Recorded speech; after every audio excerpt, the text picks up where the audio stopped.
You are tuned to ARP on the Accelerated Radio Network. It's 12 noon, and it's time to have lunch. Lunch with the Finance Bunch. Lunch with the Finance Bunch. Lunch with the Finance Bunch. Bringing money talk you can understand. And now here's your host, Miss Charline. Good afternoon, everyone, and welcome to Lunch with the Finance Bunch.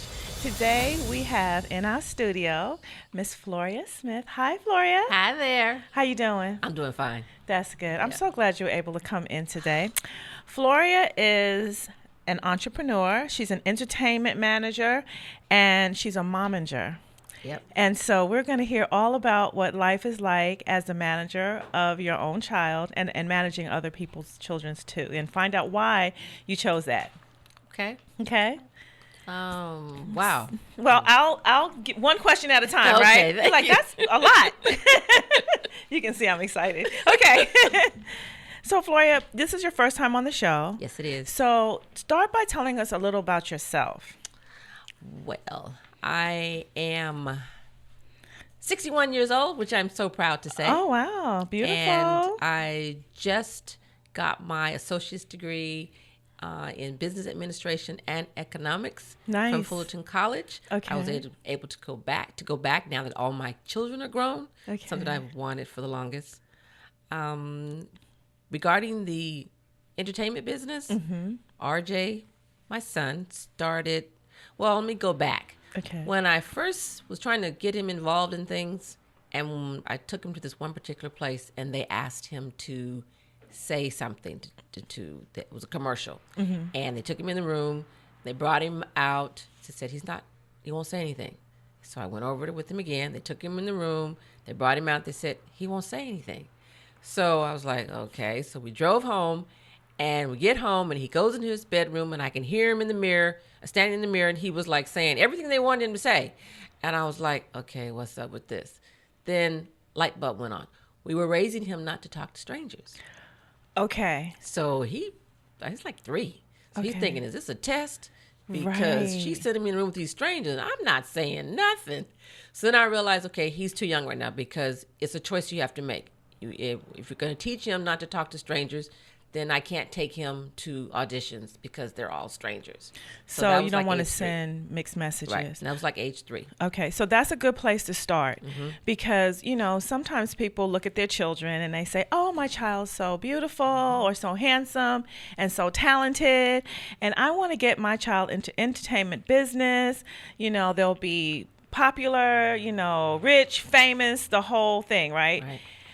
Is there an age you think it's appropriate to put a child into show business, or is it just depending on the child? How does that work? It just depends on the child because my granddaughter, for example, when we started with her, she was probably maybe 6 months when we started with her being in the business, and she was fine.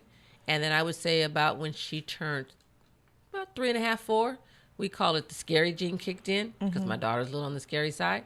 And she didn't like people with beards. She just she wasn't feeling it. So we took her out. Okay. So you just have to know your children.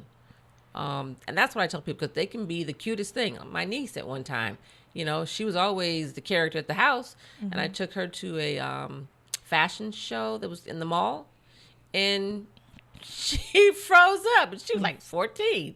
And she totally froze up. So you have to know them, and that's what I do with my parents. I'm in 26 years of doing this. I can kind of tell, and I let them know, okay, what's important, what do you want them to do, and then I also tell my parents, okay, no, you don't quit your day job because children, especially when they're starting young, might decide they don't want to do this anymore. Right. I mean, just watch Hollywood. Do your homework. Just read about some of the child actors. Right. Sometimes it's just people weren't paying attention. Right. And then that's why you have so many young people that have, commit suicide or whatever the case may be. The kids that are like, I call it thrown to the wolves, the kids that we know that have been molested by different people. How does that happen when your parents should be there? Okay. I mean, for myself, RJ was about 24 when I stopped traveling with him. Wow. You know, and once they're 16, you don't have to be on the set with them. And I would tell people, you do what you want with your child, I'll do what I want with mine. Right. And you know, he's now happily married for a year and a half. Yes. I love his. She's my daughter in love. Oh. I love her. I love her family, and I call them the power couple. And no, I am not perfect. You know, Right. because I did not have a mentor. I did not Okay, 'cause have that anyone. was a question, yeah. I did not have anyone telling me how to do it. I read. There's a book. I think it's out of print now, called Kid Biz. Mm-hmm. Oh, that's an awesome book, because the book talks about stage moms. Okay. Okay. And so when I read that book, that's a negative word. Mm-hmm. So I remember the first time somebody on the set called me a stage mom. I was like, no, I'm not that. I'm here to make sure my child is safe, but I will not interrupt production. But I want to make sure my child is safe. I'm not asking for any special favors, because, I mean, classic. When he got his first series, mm-hmm. there were 5 children on series regulars, and one of the girls. Okay, just told who that was. It was only one girl. But anyway, one of his co-stars said to him, "You don't have that many lines, but your lines are funny." And he came to me and shared it, right? Mm-hmm. So I was like, it was nothing but the Holy Spirit. I was like, okay, they don't pay you by how many lines you have, okay? What you get is if you got 1 line or 100 lines, if you're here 1 day or 5 days. And he was like, oh, okay. So you have to be there, because there's going to be all kinds of things that's going to be said to them, and when they're kids, they have no idea what's right and what's wrong. Right. They don't know how to filter it. They don't. Right. Yeah. So that brings me to my very first question. How did you know that RJ was ready to be in show business? Did he come to you? Did you go to him? How did that happen? Well, I shared my first story when he was like about 3.5, 4. Mm-hmm. But did you just decide to take him because, like a 3-year-old, you know, they say they want to do a lot of things. I want to be an astronaut. I want to be a fireman. I want to be Superman, you know? So no, what made you decide? At that age, it was strictly me. And Okay. I can't remember. I can't remember when, because a cousin of mine, she exposed me to the pageants. Okay. And I want to say that may have been around that time, before or after. I can't really remember. Mm-hmm. And because I didn't realize they had boys in pageants. Oh, okay. So that's when so he did the pageants. And I remember the first pageant he did, I kind of walked with him. And the next time he said, Mom, I can do this by myself. And okay. So I can't really remember I have it written down, I'm sure, at home somewhere. But then from then, when I realized, okay, no, I don't want him talking to strangers, because you got to remember, this is like the late 80s, and there was all kinds of things going on. Mm-hmm. So I just shut it down. He started playing sports. He would play t-ball, soccer, and basketball year-round. And then I want to say he was probably about 7.5. He saw Home Alone, and then he said, I would like to do this. Okay. And I said, well, let me do some checking, but from right now, let's just focus on the sports, which was a blessing, because what sports do is it disciplines kids. Okay. Yes. You have to give up certain things because you have to practice. You have to give up certain things because you have games. That's right. So when we started with the acting, which was about age 9, well, I kind of checked in some places, went to some places that were charging not as crazy amount of money that they charge now, but they were charging to represent your children. Okay, so you have to pay to have your child represented. No. Okay. No. I did initially. Okay. Because I didn't know any better. Oh, okay. Yeah. You Okay. listen to these places on the radio, and That's right. Yeah. So I didn't know any better. And anybody tells you that they want to represent your child and they can get him in Hollywood and you pay this amount of money, you just think that's the way it's supposed to be. Right. So when we finally did get a reputable agency, which Mom referred us, then the first year or so, he didn't get any work. But we looked at it as quality time together on the freeway. Because I tell parents, if you got a problem with being on the freeway, this is the wrong business. Okay. And then we also looked at it, which he kind of came up with this one. They didn't win every game when he was playing sports, and he didn't quit. Okay. So you may not book every job that you audition for, but it will come. Okay. So that's what kept us going. Let's see, and then. Now, did you drive him to all of his auditions, or did you and your husband sit down and split it up and say, okay, I'll take Monday through Wednesday, and you take Thursday through Friday, and how did you guys come together and make that decision? Because once RJ said, I want to do this, what, you sat down as a family and decided, or how did that happen? Well, once he decided he wanted to, because my husband and I both had full-time jobs. Okay. But my particular, by the time he was really serious about it, my job was actually getting ready to move to Texas. Okay. Okay, and I was not taking my child to Texas. So my supervisor was really, really nice, because auditions are after school hours. Okay, so I would come in early, like 6 or 7 o'clock in the morning, get off, do my time, and pick him up and then take him to auditions. Okay, so auditions are usually in the afternoon after school hours. Right. See, I didn't even know that. Right, but they're after school hours, but depending on where you live, it can take you a couple hours to get there. That's very true too, especially in LA. Yes. And we were living in not LA, we wso living like Norwalk. Okay, time. so then it took a auditions while. are LA, so Right. it could take a minute. So you schedule them a certain time. So that's how. And then when my job moved to Texas, I was not moving to Texas, so I took a early what do you call it, TPP, early retirement package. I left, and I was off for a year, which I enjoyed, and then I started working at the bank. And in this time, I'm still taking him to auditions. I'm taking him because Marlon's working. Right. I'm taking him to auditions, and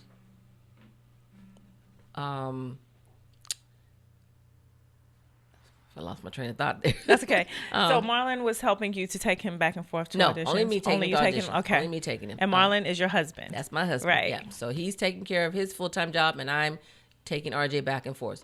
And then I ended up, I said I was going to be off for a year. So then after a year, I started working at the bank. And in working at the bank was part-time, so I was working after, while he was at school. So I pick RJ up from school to save on the daycare. Then he booked a really big national commercial, okay? And the bank worked with me because I had to be off to be on set with him.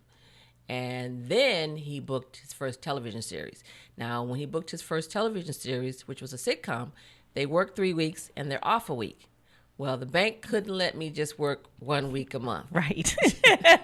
So you had to make a decision. So I had to leave the bank. Okay. And that was 1996. Okay. And from then on, I'm full-time momager. Okay. Taking him to set, doing it all. Now, what is the difference between a momager and a stage mother? What is the difference between those two? My definition is a stage mom is wanting her child to have any and everything that they can possibly be given, even if they don't deserve it.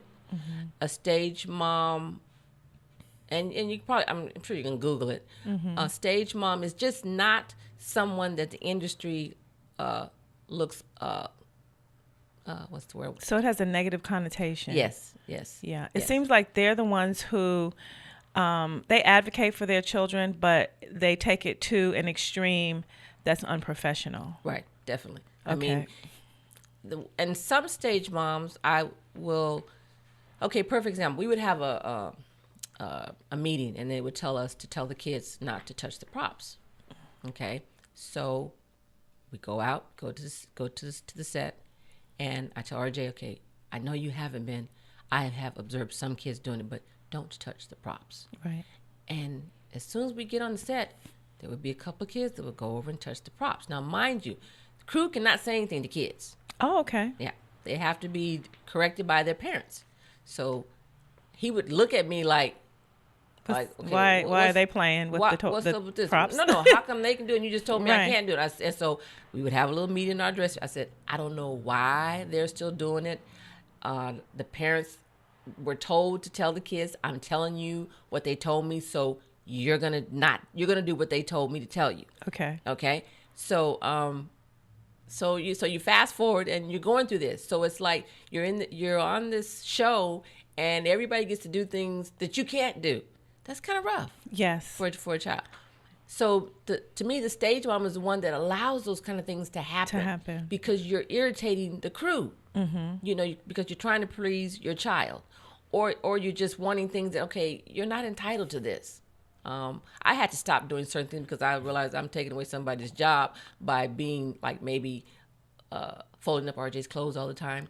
Okay, they've got a crew person for that. So that's not for me to do. So I am, even to this day, very helpful. And that's what I explain even to my parents that I represent their children now. Mm-hmm. So going from that, you have the Momager. Now, I came up with Momager back in, my first email was Fam Jam Momager. Okay. And I came up with Momager because I'm a mom, first and foremost, before I'm his manager. Right. Now, I have heard that someone has... they probably have coined it. Now and it's, someone has supposedly copyrighted it. Probably, or whatever. Yes. And I was like, okay, well, I'm not going to put it on any T-shirts or try to sell it, whatever, but I've got proof that I was using it way back when. Yeah. And probably some other people as well. But I say it because I'm a mom first. And I'm looking out for him. I'm not going to mess with production, but I'm always going to be concerned about the safety of my child, first and foremost. So your recommendation for a parent that wants to get their child involved in this business, this industry, is to make sure that they can accompany their children to their auditions, and once they book jobs, to be on set with them, and to make sure that the child follows the rules that were set by the casting agency or whoever hired them, and to be a help to the staff, because I didn't even know that they can't talk to the children. They can't, the crew's not allowed to talk to the children. Right. They can, and that's what happens when you have kids that have done that, and then when they become adults, they think it's the same way. And now folks are going off on you because they can go off on you now because you're an adult. Right. Oh, okay. Yeah. Okay. So that's where the friction comes in. Right. Okay. Right. And then how do you decide, like, I know there's a difference between, a manager and your PR person and then your agent. And so the agent is the one who looks for the jobs for the child. The agent is paid when the child books. Direct. Yes. Right? If the child doesn't book, the agent doesn't get paid. Correct. Okay, because they get paid a percentage. Right. And then for a child actor or actress, it's the parent's job to go along with the child to the auditions and make sure things go smoothly there. Right. The agent has done their job. They got them booked. So the agent doesn't run around with the child. No. The agent gets them booked. Right. Agent has too many clients to be running around with everybody. Exactly. And they will visit the set sometimes, but they have too many clients. They can't be on this. They can't go to auditions and be on the set with everybody, just like a manager can. Right. Yeah. But I make a point of that when I take on a new client, I make a point of going to their first audition just to show the parents what to do, where to go. Okay. And then if for some reason, because I'm out of town and I can't, then I have them talk to me on the phone and tell them step by step what to do. Yeah. Now, for other children, do you manage other children, or are you the other children's agent? What role do you play? I'm a manager. I am not an agent. Okay. And let me go back up on something you were saying. When I worked for the company that I worked for, which was a union company, every 2 years we had a contract to read, so you know what you're voting for. Right. And I took the time to read that contract. And this was years ago, way before I was even thinking about having children. And then when I started this business, I'm trying to learn what to do. And so it's okay, this is my child. I'm going to do this for him. And I would have people approach me as to, once you get a manager. And I was like, well, what do I need a manager for? And this one parent, I remember her saying that she had a manager because she didn't want the agent calling her. She wanted the agent calling the manager, and then the manager could let her know whenever regarding the appointments. And that didn't make sense to me. I said, well, I don't need anybody to be calling somebody else for appointment for my child. Then I ran into having an attorney. Yes. Okay. And so that when you have contracts, you've got someone to review the contract. Right. Because unless you get blessed with an agent who was a former attorney, most agents don't know anything about those contracts. Okay. So that's a good point. Right.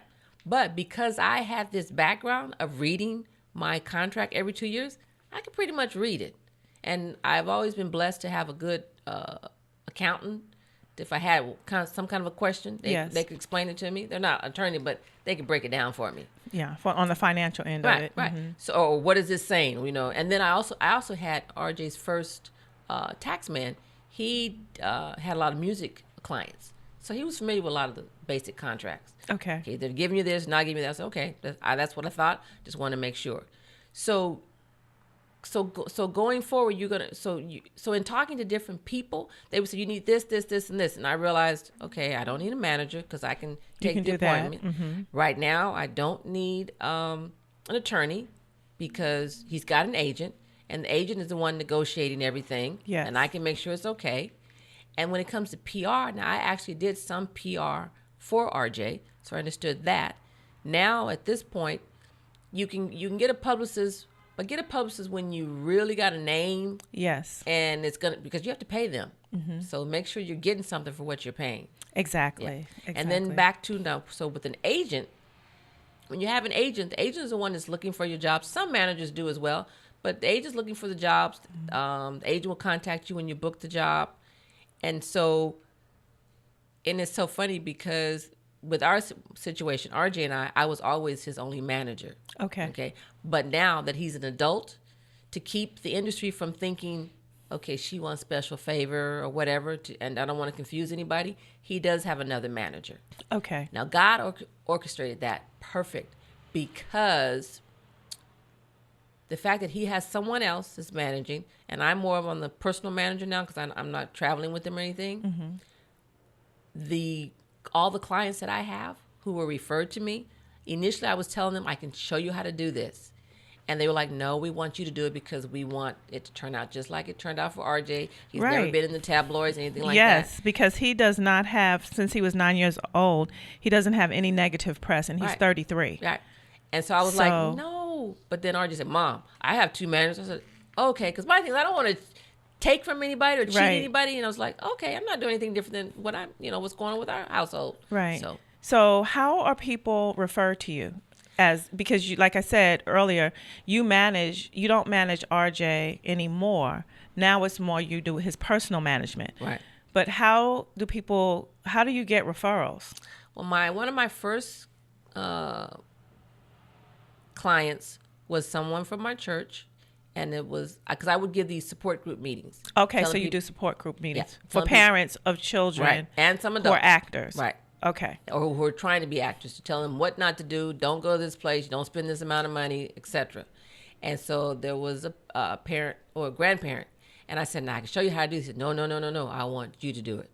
And that was like one of my first clients. I was like, okay. Like my manicurist she's my friend. She's been my manicurist since 1989, and RJ didn't really start officially till 1993. So she's known, right? For a she's long watched. Time. She's referred people to me, okay, because she's seen him, seen him grow up, and she knows me. So it's word of mouth that's getting you the referrals, and from watching your son and how successful he's been over the years. And you touched on it lightly, but I know your son, and he's very well balanced, very, very well balanced. He's not, from what I can see and in talking to him, he's very humble and grateful to be able to last in an industry like this so long and work. He's confident also. So, what you're doing or what you've done has definitely worked. So I can see why you're successful too in helping other children. And do you feel like a parent who may not have someone like you, do you think they need a mentor if they're trying to get their child into the business? Well, yes, because there's what they call them, sharks. There's some mean people out there, and they will say things that if you don't know any better, it sounds like it's something good. So that's what I do. I was always doing these support group meetings, right? And they were free, and I would have people that because it was free, they didn't want to come. Because I wouldn't necessarily advertise who my son was. Right. Then once they found out who my son was, I had all kinds of people coming. Right. I was like, okay. Like, she has the blueprint to success. Because her son's successful, like, okay. I'm going. Yeah, I was like, okay. And then, what was it, last year, 2016? January 2016, my son was like, okay, Mom, this is your business. Why you keep doing stuff for free all the time? And I was like, that does not make sense. So now I have a consultation fee. Okay. And I'll meet with an individual, parents I have a fee, start with an hour. Mm-hmm. And what I do is I show RJ's reel, I discuss some different things, but I tell them when you're coming, bring me any existing contracts you currently have, mm-hmm. any pictures that you have, bring me any and all questions that you may have regarding this industry. Because what I don't know, I can get on the phone right then and find out from someone. Nice. Yeah. So you're not going to walk away here with any questions. And so the majority of the people that were part of my group, and I told them I'm now going to be charging, their response was, it's about time. See? Yeah. Yeah. So the lesson in that is, you know your value, but your value can equate to a paycheck, mm-hmm. right? So... And people don't necessarily want something for free because sometimes they don't trust it. Like if it's free, it's like, why is it free? But when you're paying for something of quality and you have years of experience, RJ started at 9, he's 33. That's a lot of years of experience. Yes. So you've seen the ins and outs of this industry and you're a normal family. Yeah. Well, that's when people ask me, because like I said, I do work on just referrals. Mm-hmm. So I don't do I don't do any advertising. Because it just makes it easier for me. Right. Right now, I currently, including RG, I have 18 clients. Nice. And that's enough. I'm trying to get all of them working. Mm-hmm. And so I was going to say something. So now you have 17 clients and RJ makes number 18. Right. And there are 17 families you're working with? No, it's like about 8 families. 8 families. Okay. One family has 4, another family has 3. Okay. Yeah. Okay. 2 families have 3. One family has 2. Yeah. Yeah. Okay. And how do you span? Do you do everything? What is included in the people you manage? Are they all child actors, or are some of them models, or what type of work does your clientele represent? All my clienteles are commercial and TV actors. Okay. Yeah. That's what I work with. And then with children, is there a limit on how much work a child can do? Yes, definitely. I don't have it. I used to have it memorized, but mm-hmm. like I have a 6-year-old that just worked this week, and for a 6-year-old, it's 8 hours with a half-hour lunch, so she can only be on set from her call time to wrap time 8.5 hours. Okay. I want to say it's 9.5 for once you turn 9, but don't quote me on that one. Okay. Yeah. What I do is when my kids book something, I immediately look up and I let my parents know they need to wrap by this time. Right. Because some of them keep the chart and mm-hmm. some of them don't, but that's what that's my responsibility. Right. Well, congratulations on starting your business that you've already started. Oh, yeah. You just officially launched it, right? Yeah. That's what I was getting ready to say. When people ask me, do you have a website? Mm-hmm. And, back up to 2 things I want to be sure to say. With my clients, right now I don't go into a big paper contract. Mm-hmm. Okay. And so, because my son he's awesome. Well, you met him. Yes. You know him. He's awesome. So I says, RJ, why don't I have a contract? He said, because, and got such wisdom. He said, because if you get sick of them, you can walk away. If they get sick of you, they can walk away. Nobody has to feel like they got to deal with anybody because there's a contract. Right. I said, that's a good way. And then for the most part, if I get a hint that you're kind of shady, mm-hmm. my agency will shut it down. Okay. I had this one lady, she wanted to know if she could be with me because I took on her child as a baby. Mm-hmm. And when her child became 6, which they go into with a different agent, right? Could she drop me? Mm-hmm. And this was in the beginning. I was like, okay, sounds okay to me. Mm-hmm. So I asked my agency, gave them this scenario. Right. And they said, no, Floria, we don't operate like that. We're not going to let you build their career, then they drop you. And I was like, oh, okay. All right. Got folks that have my back. Right. And so, and the other thing was, so that's what I'm saying. So if you come off a little shady, I drop you. Mm-hmm. And then the other thing that people asking about website, I know that's a big thing now, but like mm-hmm. I said, I work off referrals. And I tell people, if you want to know some information about me, go to imdb.com, type in RJ, ARJAY Smith, look at his credits, see what mm-hmm. he's done, and I know what I'm talking about. And I am still involved with him. He has an independent record label that I help him with, as well as his S-corporates that he works with. And he's doing what do you call it, the web series that I assist him with. So we are still a team. And that's another thing too. The reason we can still be a team, me being 61 and him being 33, is because I want to say he was about 18 or 19, and he came up with this, he had this conversation about, okay, so if I'm working with this person and I get upset and I want to go off on them, and I might say a few cuss words or something like that, I can do that.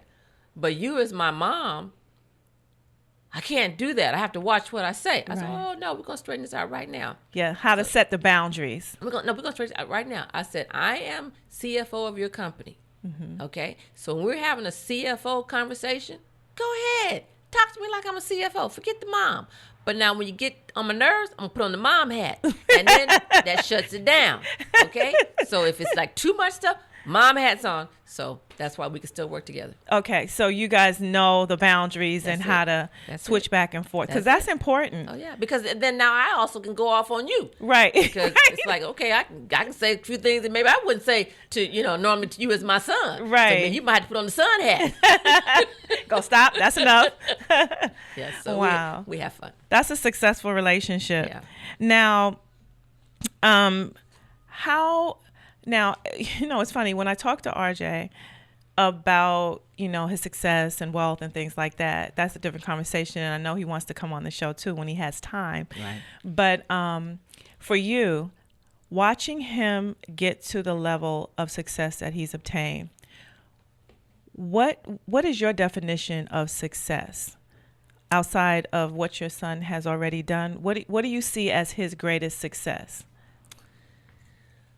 Success to me is, oh gosh. Success to me is where you are totally happy and comfortable with what you're about. Yes. You're going to be remembered in a very positive way. To me, that's success. Because you can have, like you said, you can have all the money in the world, and that's wealth.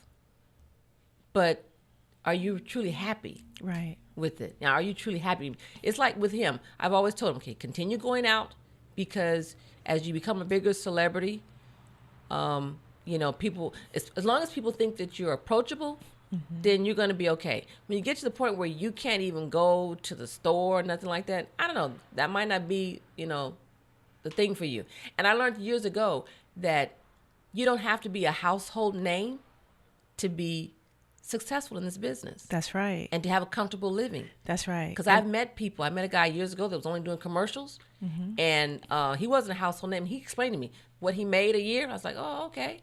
And you get people like, okay, The Simpsons. How long has that show been on? Right. And you may or not recognize that person when they walk in someplace, but I'm sure they're very successful. Right. And it's just their voiceover. Yeah. So, but you get some people that are kind of vain, and then they want their face to be seen.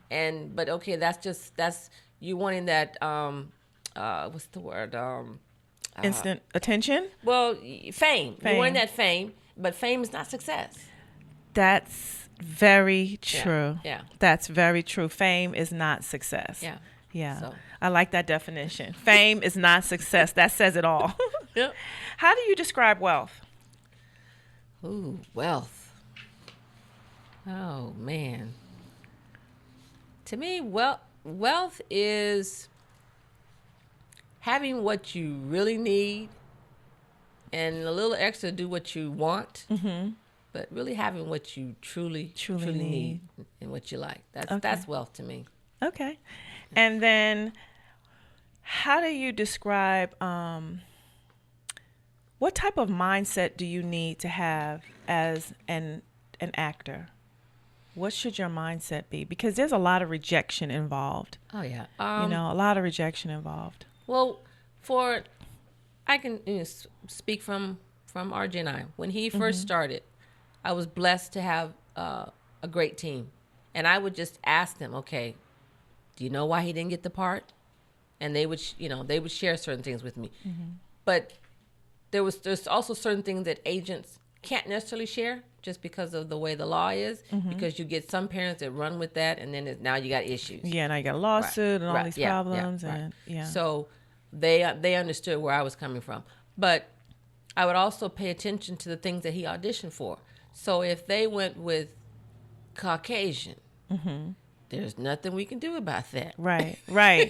So, right, because that's what they were looking for. Well, yeah, so right. or if they went with a girl instead of a boy, okay, nothing you can do about that. Right. If they went with someone who was taller than you, there's nothing we can do about that. But at least we know it wasn't your acting. Right. So there's enough to go around for everybody. You just have to be patient. This business is hurry up and wait. So you got to be patient. That's why I tell my parents, you got to look at it as quality time with your children, whatever it may be. I'm going to always get feedback. I'm going to make sure I see my clients to see what's going on with them. Perfect example, if they, my new parents, they don't know, but if the child is missing a couple of teeth in the front, okay, then we're not going out for the food commercials because they want the teeth. Right. So you driving down there is just a waste of your time and gas. Right. Because he's not going to be booked with 3 or 4 missing teeth, and you guys supposed to be eating ice cream or something. That's right. It's just not going to happen. Right. Yeah, so those are things that I share with my parents because they wouldn't know. Right. They wouldn't think. Okay. Right. Johnny's still cute. Yeah. Yeah, but Johnny needs teeth for this commercial. Now he could do a commercial where he's like this. Right. Where there's no eating, but can't do the eating. Right. So that's what I do with my parents. I educate them, but I make a point of seeing my clients, kids, to see what are you looking like. And some things I even ask them, and then like when they're younger, you got to bribe them. I said, yeah, because they don't understand. They don't understand. You drive me down here. You want me to go in and talk to this person, and then I might end up doing something. But okay, so what's up with that? I said, when they go in there and they do what they're supposed to do, they get a special treat, whatever that may be. Right. Make it small now. Because if you start out big, that's going to be a problem at some point. You wait until they make that big national that's running for crazy amounts of time all day. Now we can do Disneyland, but no. Right now let's make it small. And because I had to do that with my granddaughter. I'm going to have to tell you this story. When she started, we would tell her, she started out doing, she did a little bit of print. And I said, go in there and smile.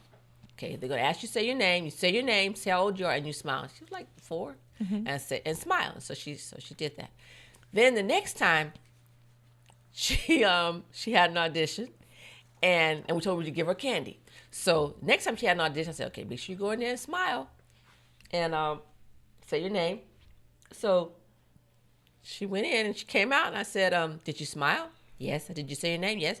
And she said, they asked me to jump around. I said, would you jump around? She said, no. I said, why didn't you jump around? And she's like looking at me, and I said, so I told her, we didn't negotiate right. That wasn't a part of her contract. We said, smile and say your name. We forgot about that, but it was a commercial. So now with a commercial, they want you to move. Right. Print, they want you to be still. I said, okay, now we got to get our act together. So we started paying attention to what she might be asked. Right. I had another one. He was coached by his coach, and he went for his audition, and we were asking him afterwards, well, did you do so and so? He said no. I said, why? Because they didn't ask me to do it. Well, his coach told him to do this, but the people there didn't ask him to do it, so he didn't do it. That's kids. Right. So you got to know how to coach them. Yeah. Well, no, you just got to accept that this is kids. You can't get upset that he didn't do that. Okay. This person over here said, I want you to do this, this, and this, da-da-da-da-da. But when the kid goes into the audition and the person just says, do your lines, whatever, and they don't say, but I'd like for you to do this when you do it, he's not going to do it. He's not going to do it. That's it. Yeah. So. Wow. Can't get upset with them. They're kids. I have a couple of questions I want to ask you quickly before we wrap up because our time is almost over. Oh, this has been fun. I know, and thank you so much for coming in. I know you'll be back now. Yes, for sure. What is your most memorable paycheck? This is our balance sheet portion of the show. My most memorable paycheck. I would have to say,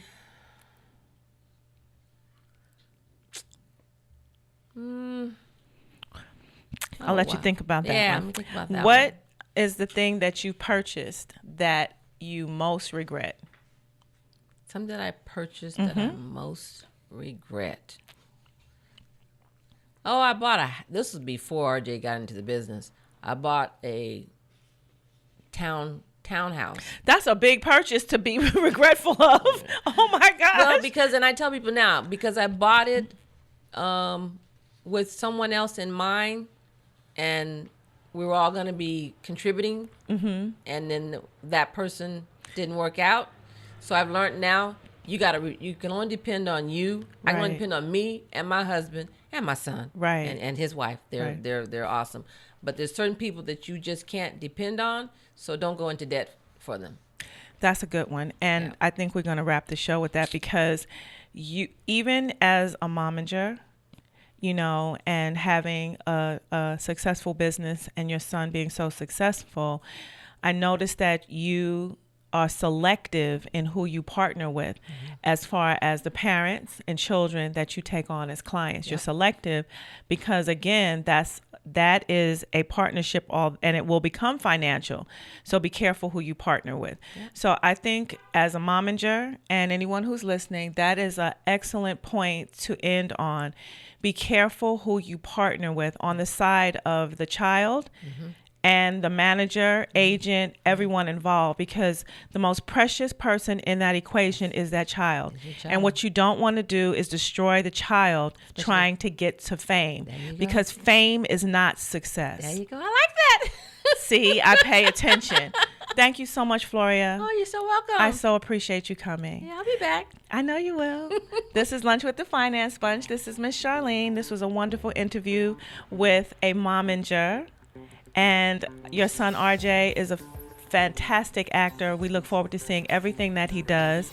And we will definitely stay tuned. Okay. And now he has, what's this? This is my company, Plethora. And if Plethora. you read my slogan. Okay. Where preparation and purpose meets performance and passion. That's me. That's her. Perfect. We did it.